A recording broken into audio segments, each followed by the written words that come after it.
He woke up 1 hour earlier every day. What happened next changed his life. There was a boy named Daniel who had a strange habit.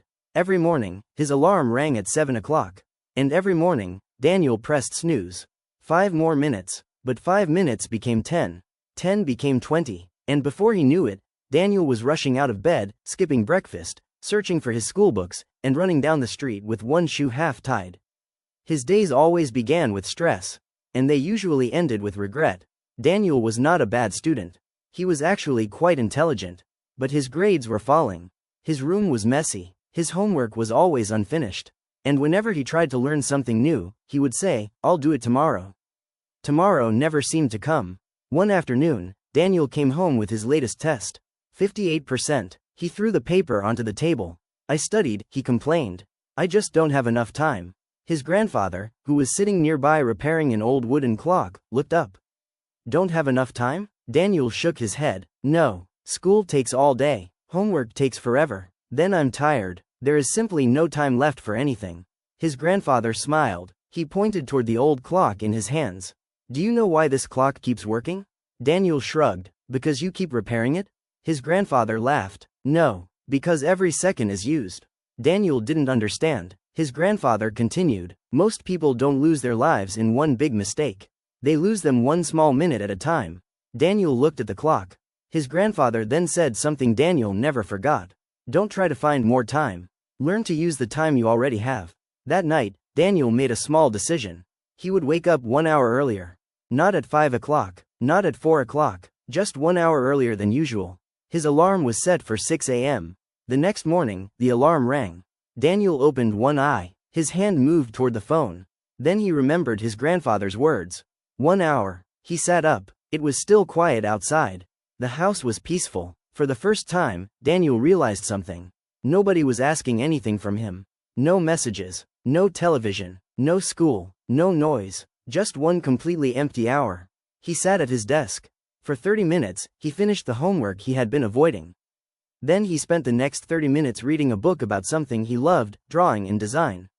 At 7 o'clock, he closed the book. His normal day had begun. But something felt different. He wasn't rushing. He wasn't behind. And for the first time in weeks, he walked into school feeling prepared. The next morning, he did it again. And again. And again. Some mornings were difficult. Sometimes Daniel wanted to stay in bed. Sometimes he wondered, what's the point of waking up early just to study? But he continued. After 2 weeks, something unexpected happened. His homework was no longer piling up. After a month, his grades began improving. But the biggest change wasn't in his grades. It was in Daniel himself. He became calmer, more organized, more confident. He started using his morning hour for different things. Some days he studied, some days he exercised, some days he practiced drawing, and sometimes he simply sat by the window and planned his day. That one quiet hour had become his favorite part of the day. One morning, Daniel's teacher announced a school competition. Students had to design a poster for the school's environmental campaign. The winner would have his or her design displayed throughout the school. Daniel immediately knew what he wanted to do. He went home. The next morning at 6 o'clock, he began designing. For the next several days, he worked on his idea during that peaceful morning hour. While other students were still asleep, Daniel was improving his design. He didn't work harder than everyone else. He simply started earlier. A week later, the winner was announced. First place goes to. The teacher paused. Daniel. The classroom erupted in applause. Daniel couldn't believe it. His teacher walked over and said, "You have real talent." "But talent isn't what surprised me." "What was it?" Daniel asked. "Your consistency." That evening, Daniel went home and showed his grandfather the certificate. His grandfather smiled. "So, did waking up early make you successful?" Daniel thought for a moment.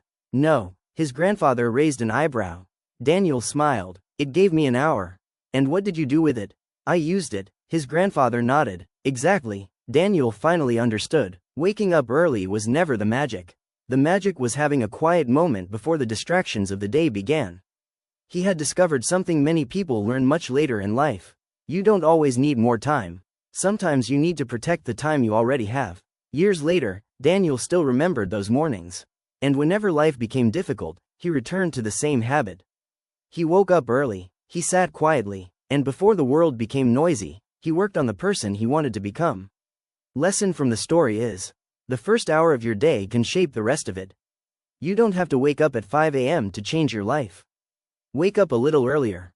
Put your phone away. Use that quiet time to learn, exercise, plan, create, or simply think. Because small amounts of focused time, repeated every day, can eventually create enormous changes. Your future is built in the small moments you choose not to waste.